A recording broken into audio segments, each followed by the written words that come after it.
Victime d'une lourde chute en janvier 2022, Dave avait été victime d'une hémorragie cérébrale qui l'avait laissé quelques jours dans le coma. En pleine promotion de son nouvel ouvrage Comment ne pas tomber amoureux de vous, l'artiste de 79 ans a révélé les séquelles de ce terrible accident. La suite après la publicité en pleine promotion de son livre autobiographique Comment ne pas être amoureux de vous aux éditions Talent Sport, Dave a accordé une interview à Isabelle Iturburu, journaliste dans l'émission 50 Inside sur TF1. Discutant de ce travail qui lui a permis de faire une longue introspection sur lui-même mais aussi de conserver sur papier les précieux souvenirs de sa vie, le chanteur a été victime de trous de mémoire en plein direct. Depuis sa terrible chute en janvier 2022, juste après une interview avec 50 Inside d'ailleurs, le chanteur était tombé dans les escaliers à son domicile et avait passé quelques jours dans le coma. Un accident qui a laissé des séquelles dans le cerveau de l'interprète du titre Vanina.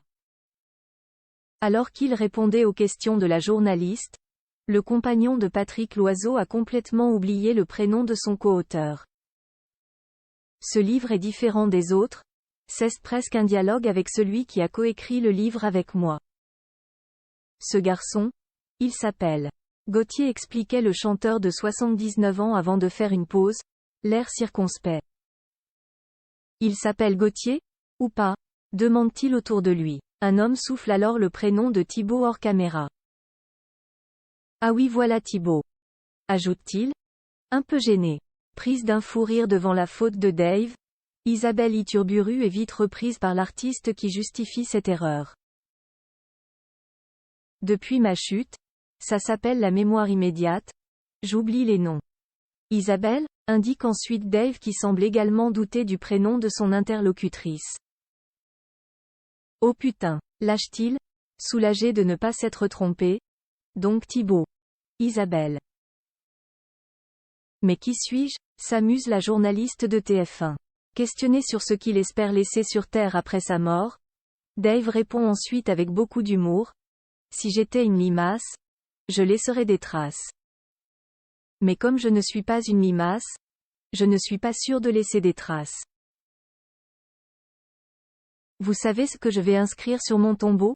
Demande-t-il à Isabelle Iturburu. Ouf. C'est fini et en même temps ça veut dire fou. Il y a un double sens. Ça me plaît bien. Pour rappel, le chanteur avait été victime d'une hémorragie cérébrale suite à sa chute dans les escaliers. Ça remonte à 15 mois maintenant. La seule chose insupportable, c'est que je n'aille plus ni goût ni odorat. Moi qui me considérais comme un épicurien, je n'aille plus ces joies-là. Mais ça ne m'empêche pas de chanter, de bouquiner et de faire l'amour.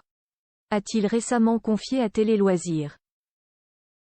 La suite après la publicité.